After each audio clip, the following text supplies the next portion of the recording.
Was a wild and crazy weekend, at least for the Boston Bruins. And if you were had your head in the sand and somehow missed this story, it's a lot to unpack. On Friday at 12 noon, the Bruins announced the signing of Mitchell Miller, who was a draft pick of the Arizona Coyotes a couple years back, and that pick was renounced. My jaw was on the floor when I saw that email pop into my inbox, thinking, wow, I wonder what the Bruins have done here in terms of due diligence to understand exactly what transpired with Mitchell Miller. And Mike, the answer to that is not very little, because by Sunday night, the blowback was so extreme, not just from the public, also the league, as well as Bruins players, that they had to walk it back and also announce that they were cutting ties with Mitchell Miller. So he lasted just about 48 hours in the Boston Bruins organization. And my big question to you is, why? This feels like such an unforced error.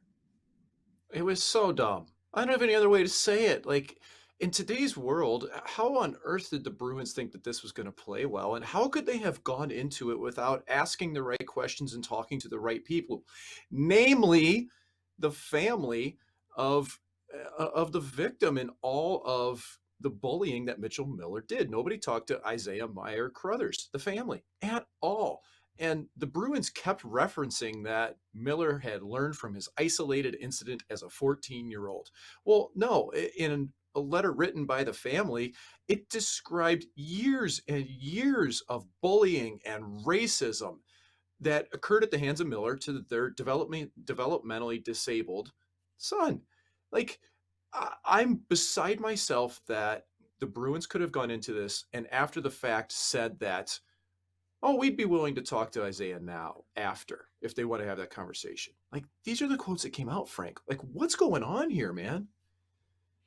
It just seems short-sighted. Like, clearly that's the answer, is that the Bruins didn't do all the work required, saying that they had spent a lot of time going through this process. And clearly it was a really one-sided conversation in that they Yeah. spoke and spent time with Mitchell Miller and his agent and Eustace King. But even the statement that came from Eustace King over the weekend, it was picked apart pretty easily by people and reporters on social media, saying that's not volunteer work if it's court mandated community service. And the Carnegie Initiative saying that, they had decided that they were not going to work with Mitchell Miller. So the big thing is, moving forward, not just who's to blame here, because I thought it was really interesting that Don Sweeney, the Bruins general manager, was the guy taking the bullets on Friday, doing the media availability. But then by Sunday, when they had tried to walk this back, that it was Cam Neely, the guy, their president of hockey operations, that was then answering questions on Monday morning and also putting out that statement on Sunday.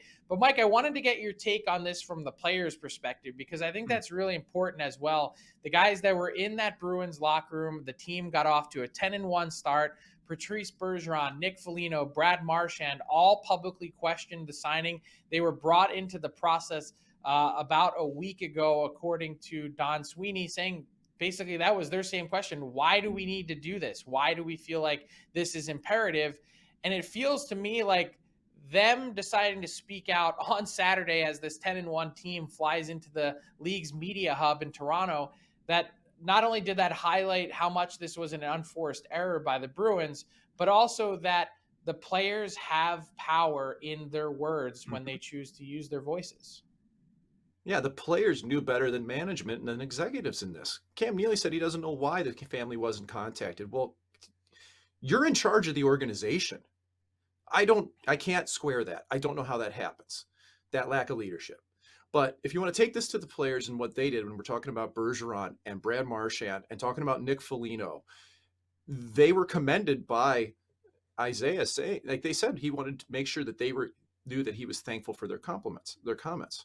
And the players really can make a difference on this, but the contract still got signed. So nobody listened to the players when they were brought into this.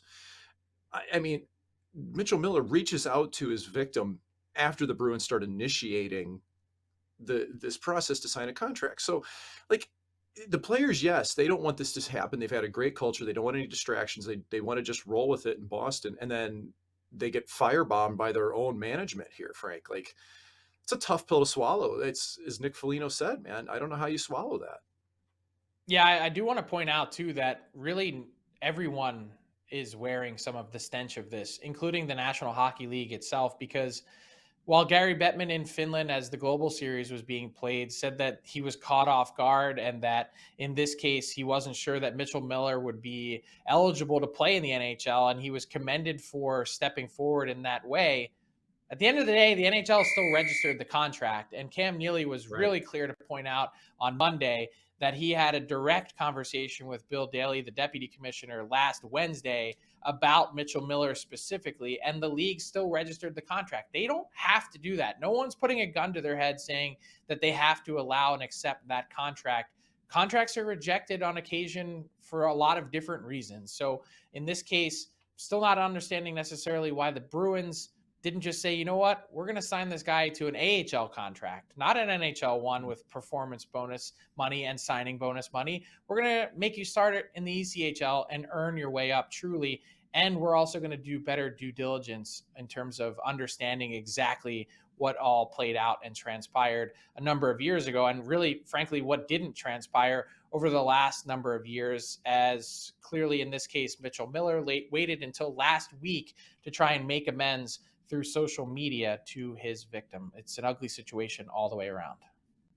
Yeah, it just doesn't come off as sincere in any part from Miller. And if you read any of the comments involving family and stuff, it seems like he's been enabled his whole life.